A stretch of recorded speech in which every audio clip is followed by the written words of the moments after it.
Bueno, jóvenes, voy a exponerles un tema de ética de la semana 4 que tiene que ver con historia de la filosofía política. Lo voy a hacer muy breve, una cuestión bastante sencilla, ¿de acuerdo?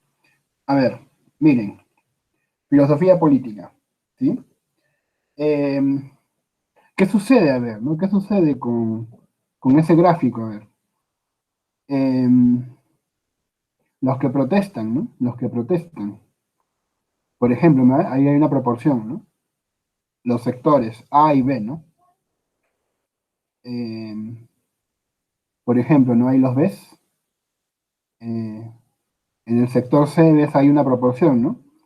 La mayoría del sector C eh, no apoyaron la protesta.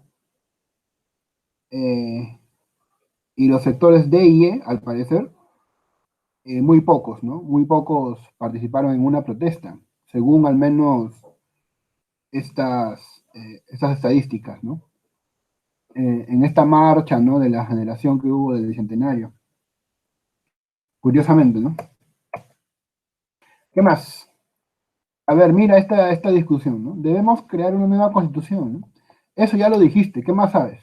Una nueva constitución arreglará todos los problemas del país, pero lo más probable es que los encargados de elaborarla sean los mismos políticos corruptos de siempre.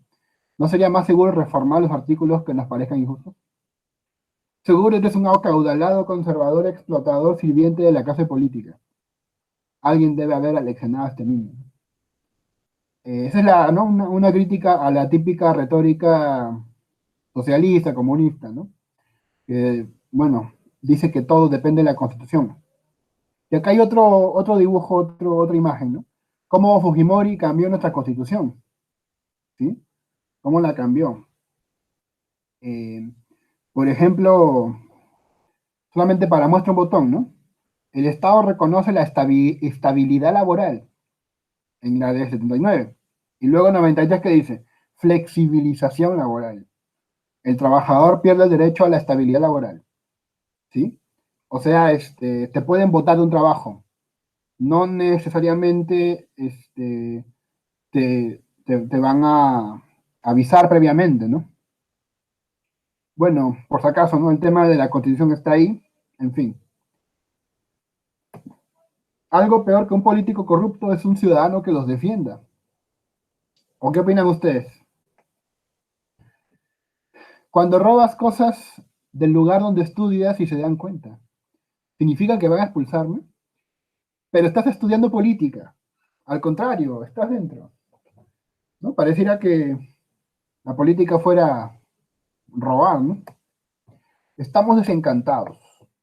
La filosofía política, sobre todo en este contexto de elecciones, está pues al rojo, ¿no? Al rojo vivo. Eh, es una disciplina filosófica que estudia de conceptos como justicia, propiedad, deberes, derechos. De eso se encarga la filosofía política.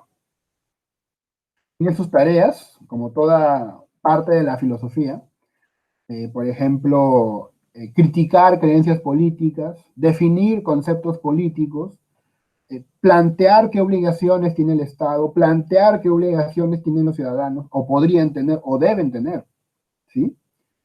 Eh, o discutirlas al menos.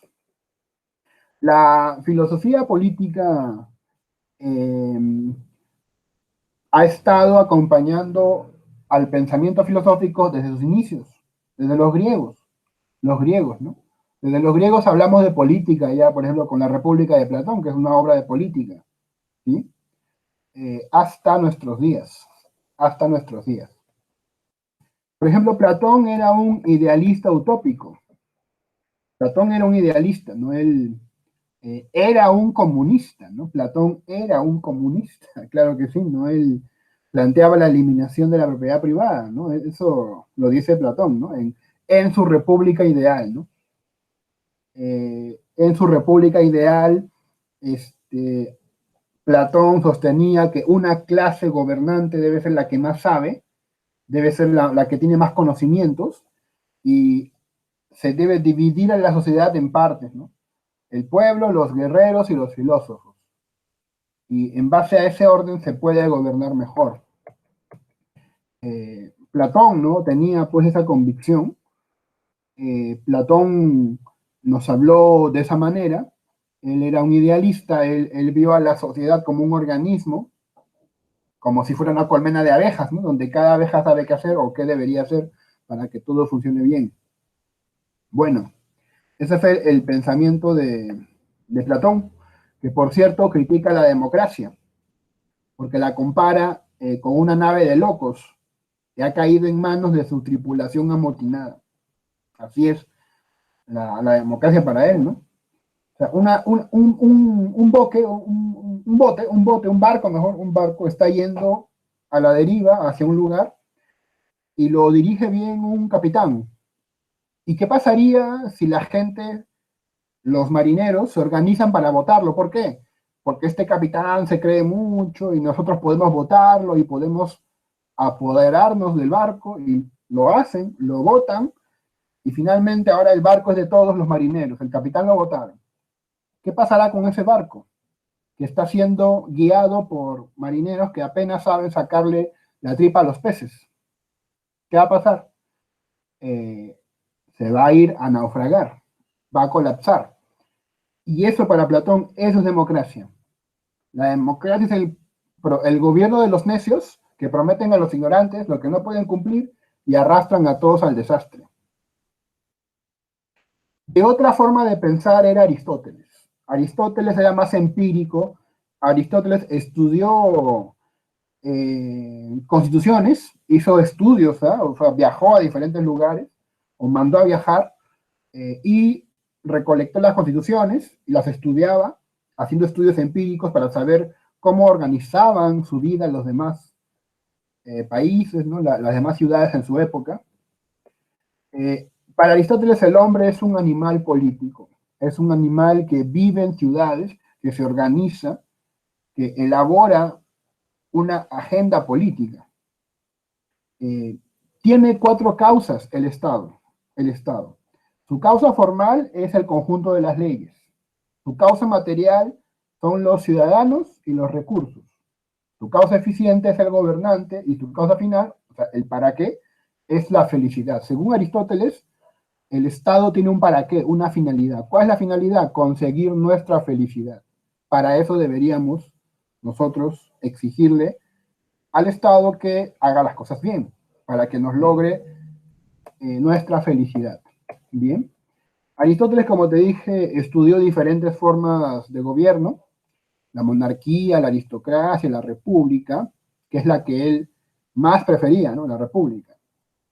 Él sostenía que los que deben gobernar son gente mayor, son gente con conocimiento, los jóvenes no. Los jóvenes son inestables, los jóvenes no saben lo que quieren, son caóticos, un día sí, luego otro día no. Los que deben gobernar son gente mayor, según Aristóteles, gente con más experiencia, ¿sí? En la época medieval surgió Tomás de Aquino, que estaba asociado pues a la iglesia, que dividía lo que es un poder espiritual y un poder temporal, ¿sí? El poder espiritual tiene que ver con las iglesias y el poder temporal, pues, es el gobierno de los reyes. Pero en Tomás de Aquino se da pues la idea de que el Papa debe estar encima del ámbito temporal. ¿Sí? El Papa debe ser gobernante de gobernantes, según Tomás de Aquino. Era básicamente su forma de hacer política en su época. Debemos obedecer al Papa o a la Iglesia. En la época del Renacimiento apareció este señor que es el que hace científica a la política, Maquiavelo, que es un italiano, seguramente conocido por la frase el fin justifica los medios, ¿verdad? Vamos a escucharlo un poco nomás. ¿Qué pensaba pues este Maquiavelo? Para Maquiavelo, la idea es cómo conseguir el poder y cómo mantenerlo. La idea es lograr el poder y mantenerlo. Eso lo dice Maquiavelo, ¿eh? Maquiavelo dice eso. En política lo que cuenta es tomar el poder y mantenerlo. No solamente los comunistas hablan así, ¿no? De hecho, todo político, aunque no te lo diga, busca eso, llegar al poder y mantenerse ahí, para poder desarrollar sus planes, sus proyectos, ¿no? Bueno, él dice que el gobernante debe ser como un león y como una zorra. Como león para dar miedo a sus enemigos y como zorra para tener astucia. Gobernar tiene que ver con ese tipo de virtudes. Él sostenía que el hombre tiende hacia el mal. El hombre tiende hacia el mal. Ante él hay que pensar, ¿no? Por las buenas o por las malas. Por las buenas no siempre van a querer, entonces por las malas, pues. O sea, hay que proceder por las malas, ¿sí? Eh, es un ejemplo muy, muy básico, ¿no? El hecho de que ahora tengamos que ir a las tiendas con doble mascarilla y encima con no sé cómo se llama ese aparato, el Facial. facial, ¿no? El protector facial, gracias, ¿sí? Claro, porque si lo dejan a ¿no? a la buena voluntad de la gente no se va a poner, no se va a poner. Entonces saca una ley y te obligo a ponerte, ¿sí? Ya, eso es a las malas, pues, te obligo, ¿no? Pero en el fondo no es porque sean malos, ¿no? Es porque saben que la gente no lo va a hacer, ¿sí? No es que sean malos, son calculadores, los políticos, ¿bien? La política es una ciencia en Maquiavelo, no es religión, no es moral. No confundas la moral con la política, ni con la religión, ¿no? ¿Sí? El político no es malo, el político es exitoso o no, el político es eficiente o no, logra el objetivo, hay que medirlo así, ¿logró el objetivo o no? Esa es la única preocupación del político, si logró el objetivo. ¿Qué objetivos? Bueno, depende de sus planes, sus proyectos. Muy bien. Bueno, Maquiavelo pues tenía esas ideas. Su política es realista, no es utópica como la de Platón. Platón sugirió una forma de vida, como te decía, por ejemplo, eliminó la propiedad privada, según Platón, pero en su mente, ¿no? Eso nunca sucedió. De hecho, Platón quiso implementarla en un estado, en Siracusa, creo, ¿sí? En un país, y no lo logró, y más bien terminó siendo esclavo él, ¿sí? Por si no sabía, ¿no? Maquiavelo dice, no, yo no soy utópico, yo soy realista. Yo te digo cómo es la sociedad, qué hace el político y qué quiere lograr. Eso es la ciencia de la política para Maquiavelo. Tomás Hobbes, al que ves ahí y al que ustedes han mencionado, nos hablaba de un contrato social, un contrato social. ¿Cómo surge la política para Hobbes? Mediante un paso de un estado civilizado, de un estado natural a un estado civilizado, de naturaleza a civilización. Hay que explicar cómo se hacen civilizados los hombres. Y según Hobbes, se hacen civilizados obedeciendo leyes. Porque si no obedecen leyes, entre ellos se van a matar. Y para evitar que se maten, hay que darles leyes y un gobernante fuerte que se imponga. Ese gobernante fuerte que se imponga va a ser un leviatán. La teoría de Hobbes tiene relación con el famoso dilema del prisionero, cuyo mensaje paradójico es que la gente prefiere ser egoísta antes que altruista, a pesar de que siendo altruista da mejores resultados. Este dilema es interesante, ¿no? Si alguien alguna vez quiere que se lo explique, me lo hace recordar. ¿Ya? A ver, frases de Hobbes. En esta guerra de todos contra todos se da una consecuencia, que nada puede ser injusto, las nociones de correcto e incorrecto, justicia e injusticia están fuera de lugar. O sea, ¿cuándo es guerra de todos contra todos? En un estado natural, cuando no hay gobernante. Todo es caos y anarquía. Se da guerra de todos contra todos. ¿Sí? Esto cambia cuando aceptas a un leviatán y aceptas a un gobierno y aceptas las leyes. Eso es lo que explica la civilización. Cada hombre debe esforzarse por la paz mientras tiene la esperanza de lograrla. Y cuando no puede obtenerla, debe buscar y utilizar todas las ayudas y ventajas de la guerra.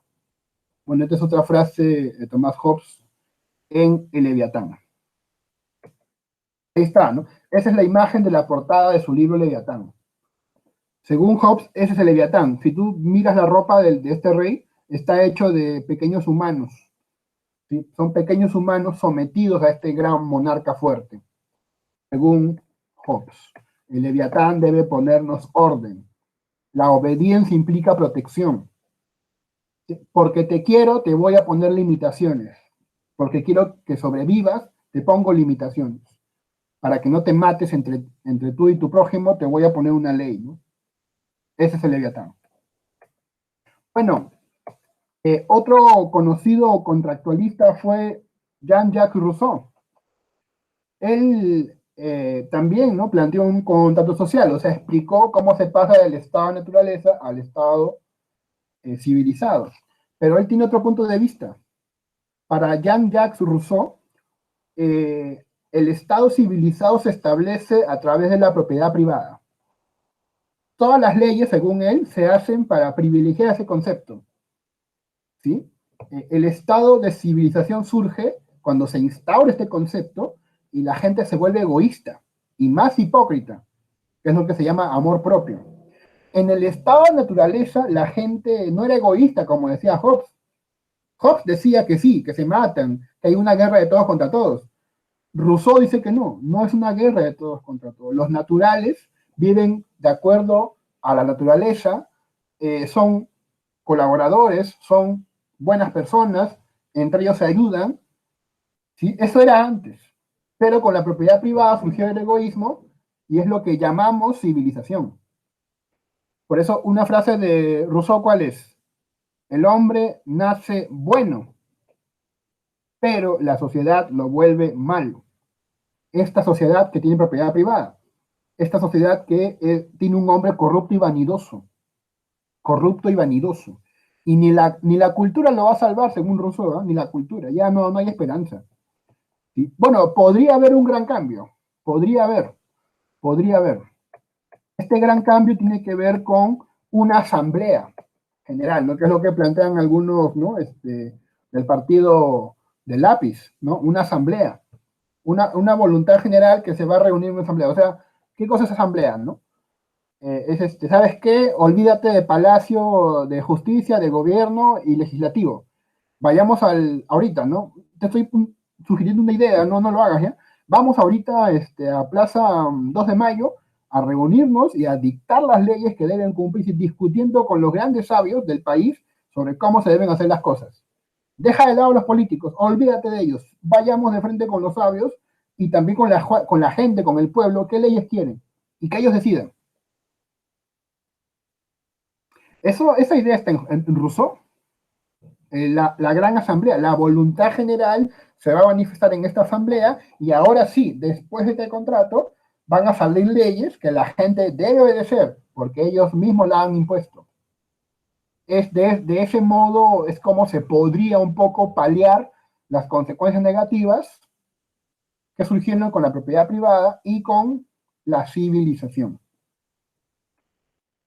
Bueno, contraponer a Rousseau y Maquiavelo, por ejemplo, ¿no? Es una idea interesante, ¿no? Ellos tienen políticas que tú acabas de ver, contrapuestas. ¿Bien? A ver, otra frase de Rousseau.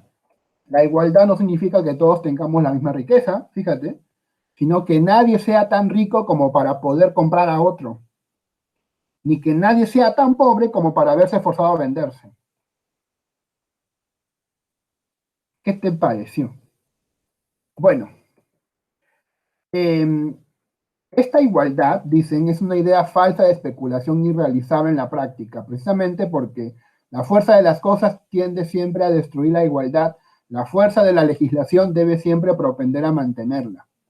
Las leyes deberían servir para eso, para mantener la igualdad, no para romperla y privilegiar a un grupo sobre otro. Hegel es el maestro de Marx, fue su inspiración, aunque Marx lo va a refutar, ¿no? Marx no le va a hacer caso, pero lo va a escuchar bastante atento. Hegel es el pensador de la libertad.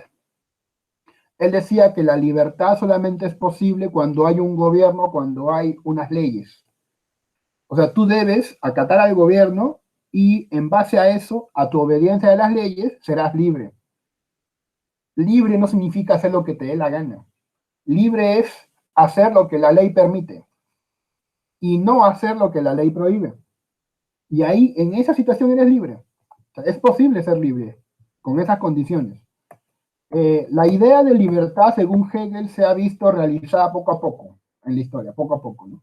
Primero, solamente uno era libre en los gobiernos orientales, luego un grupo más grande fue libre, como en la época de los griegos, y finalmente la idea que hoy día tenemos es que todos sean libres. Todo el mundo quiere esa libertad, quiere esa libertad. Bien. Hegel es dialéctico, Hegel cree que en la historia siempre hay cambios violentos, hay sangre en las revoluciones, eso es ser dialéctico, y estas guerras podrían acabar estas guerras, estas revoluciones, cuando haya una sociedad unificada, en la que sus leyes e instituciones estén en armonía con su cultura. Cuando las leyes y las instituciones estén en armonía con la cultura de la gente, ahí, según Hegel, se acaba la historia. Ya no va a haber guerras, porque lo que hace que la historia avance son las guerras, las revoluciones. Pero cuando haya una paz, ahí ya, ¡pum!, se acabó la historia. Vamos a vivir ahora sin tanta sangre, ¿no? Y de este señor nace pues el marxismo, aunque te parezca increíble, ¿no? Porque ese fin del mundo, ese fin de la historia, cuando no haya guerras, lo entendió Marx como pues el comunismo, donde no va a haber, ¿qué cosa? Propiedad privada, no va a haber Estado, no va a haber clases, no va a haber privilegios. Ese es el comunismo que tanta gente dice que tiene miedo, ¿no? ¿Por qué será? En fin, para Marx, pues, la realidad se define por lo económico. Y lo económico tiene que ver con el modo de producción. El modo de producción. ¿Sí? Todo depende de la economía para Marx. Todo depende de si la economía produce o no produce. Entonces, el capitalismo es una forma de vida, el capitalismo es una etapa histórica en la cual mediante la inversión y la tecnología se logran aumentar las ganancias, ¿sí? Pero esto tiene un problema para Marx, ¿no? Que es la deshumanización. Deshumanización. A ver qué dice ahí, a ver. El plebiscito en Chile es resultado del descontento con los sistemas de educación, salud y pensiones, con la desigualdad social y con gobiernos incapaces de entender las demandas ciudadanas, ¿no? Y mira, ahí está la Confiep, ¿no? Dice, no, aquí no pasa nada de eso, dice, ¿no? Felizmente aquí todo está chévere, ¿no? Pero es el país privilegiado de la región, dicen, ¿no? Y muchos le creen, ¿no? Mantén el modelo está bien, ¿no? Eh, sí, está muy bien, ¿no? Bueno, ahí está la propuesta de Marx. La estructura económica determina la cultura, ¿sí? Por ejemplo, mucha gente está de acuerdo con, por ejemplo, con que gane Keiko, el gobierno. Y esto depende, para Marx, por ejemplo, de la estructura económica, ¿no? O sea, mal que bien sienten algún tipo de beneficio económico. Mal que bien, ¿no? Hay injusticia, sí, ¿no? Pero se gana algo al menos, ¿no? Entonces, esa forma de pensar depende de una base económica. Depende de una base económica, ¿sí? Y bueno, entonces, todo depende de la economía. Por ahí a Marx lo critican de economicista, ¿no? Que es lo que se le suele decir. Bueno, Marx sostiene de que las leyes que se han instaurado, el problema con las leyes, fíjate, filosofía política tiene que ver con el derecho, es que han terminado privilegiando un grupo, que son los burgueses. El Estado es un instrumento de dominio de una clase sobre otra, ¿sí?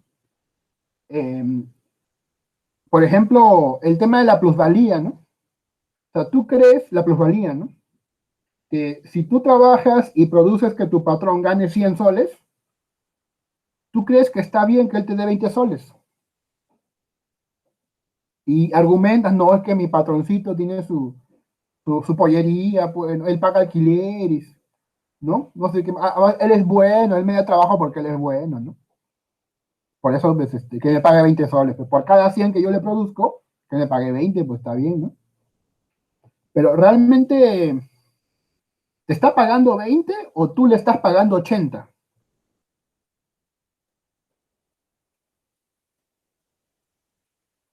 A mí esta caricatura, ¿no? ¿Qué has hecho? ¿Qué le has dicho? ¿Qué le has dicho? Que trabaje más. ¿Cuánto le pagas? 35 soles al día. ¿De dónde sacas el dinero que va para pagarle? De vender productos. ¿Quién los produce? Él. ¿Cuánto produce al día? Produce 100 soles. Entonces tú no le pagas. Él te paga a ti 65 soles diarios por ser tu jefe.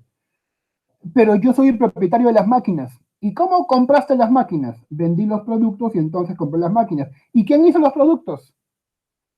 Cállate, pueden oírte. A ver, ¿qué opinas de esto? ¿No? Bueno, aquí el dibujo ya cambió porque este indigno, indigno ciudadano ya no está gobernando, ¿no? Encima está enfermado, dicen, ¿no? Vizcarra, ¿has escuchado eso? ¿Y para qué se vacunó Supuestamente. entonces? ¿Para qué se vacunó? En fin, ¿no? Bueno, ahí está. Bancos gobiernan empresas y las empresas gobiernan al presidente, ¿no? Bueno, la burguesía no solo forja su propia destrucción, sino también a su propio sepulturero, el proletariado. Muchos dicen que las elecciones han sido manipuladas, ¿no? Que han querido colocar a Keiko con el candidato más improbable. ¿Se han dado cuenta de eso? Han dicho eso por todos lados, ¿no? Vamos a colocar así piensan algunos, ¿no? Que han hecho fraude. Vamos a colocar a Keiko con el candidato más improbable. El más improbable. ¿Quién es el más improbable? Este señor ya. Denle votos, ayuden a su campaña y bueno. Eh, ya. Entonces, ¿quién, quién, quién ha generado que haya tanto odio ahorita, ¿no? Porque hay odio, no es innegable, ¿eh? Hay odio, hay frustración, hay molestia. Y la gente está votando o está queriendo votar por odio, por profunda frustración. Y eso lo ha producido la estructura económica, la injusticia que estás viendo, ¿no? Bueno, el, el marxismo, pues, eh, critica lo que se llama la ideología, ¿no? O sea, si tú piensas que siendo comunista vas a ser pobre y vas a morir y vas a bailar en los semáforos de España, o vender chicha en Chile, que es lo que están diciendo, ¿no? Vas a vender chicha en Chile, ¿no? Prepárate, ¿no? Porque tú encima peruana eres feo o fea, así que no tienes el cuerpo de las venezolanas, así que, bueno, por ahí no te van a contratar, ¿no? Pero si cocinas bien, tal vez sí, ¿no? No es lo que nos están metiendo en la cabeza, ¿no? Eso se llama ideología, ideología, y sirve para someter a la clase social pobre. La mayor parte de la gente sufre de falsa conciencia, acepta como naturales actitudes, valores y creencias que benefician solo a una clase particular. Cada época es dominada por las ideas de la clase gobernante. Con la idea de que las protestas no sirven para nada, ¿no? ¿Para qué vas a protestar? ¿No? ¿Qué vas a lograr? Salario de 8 horas, ¿no? Derechos como feriados pagados, por ejemplo, ¿sí? Derecho a tener una atención médica, derecho a que las madres gestantes puedan no trabajar por un tiempo y que se les pague. Y eso no se logró obedeciendo el modelo económico, ¿no? El Estado, a ver, mira, la propiedad privada generó la desigualdad.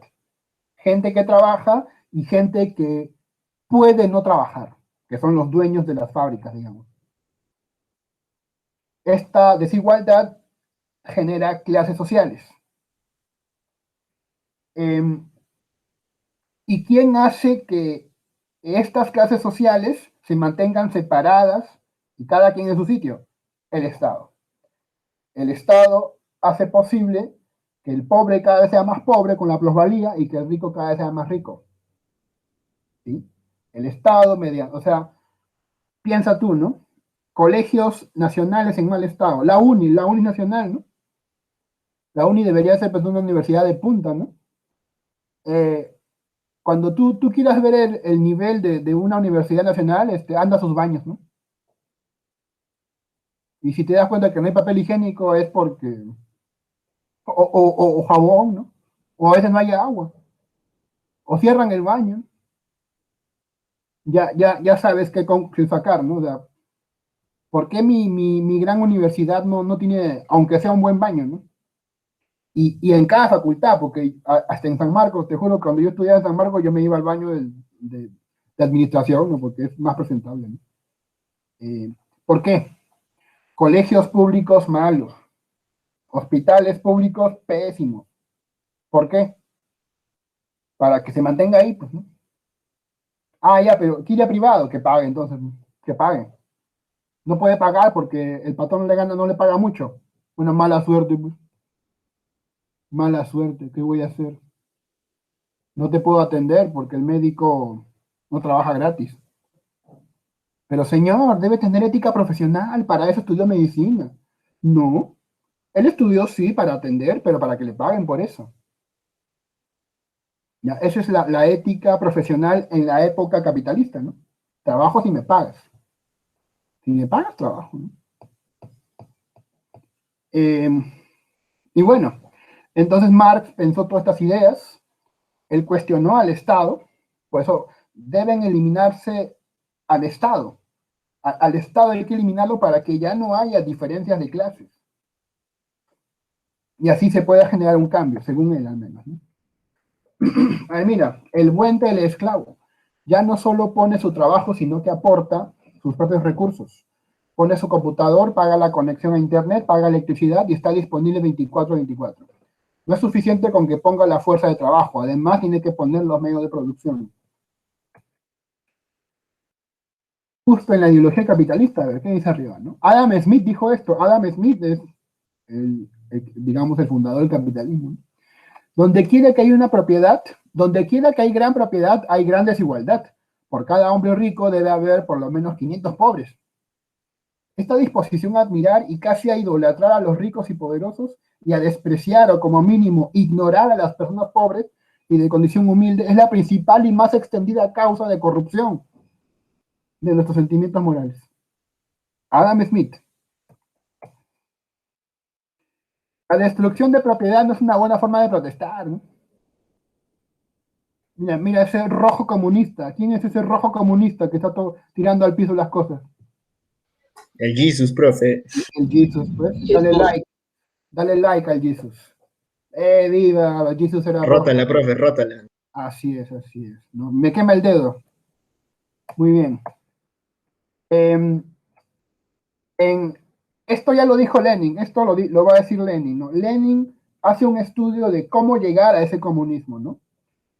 Se habla de una dictadura del proletariado, ¿sí? Son etapas del comunismo, va a haber dictadura del proletariado, ¿sí? Según Marx, ¿no? Va a haber luego una etapa socialista, la riqueza se va a comenzar a distribuir. Y finalmente el comunismo, ¿no? Donde ya no habrán clases sociales. El capital es justo como los vampiros, es trabajo muerto, solamente puede vivir chupando al trabajo vivo, y entre más vive, cuanto más trabajo chupa. El tiempo durante el cual vive el obrero es el tiempo durante el cual el capitalista le consume su fuerza de trabajo. A ver, ¿qué dice Gianmarco? Un peruano que agrede a otro peruano no me representa. Ah, ya, esto lo dijo por el que le pegó ¿no? Al congresista, ¿te acuerdas? Carlos Ezeta creo que fue, el congresista, ¿no? Bueno, el chivolo que le pegó, ¿te acuerdas, no? Ya. Sí, profe.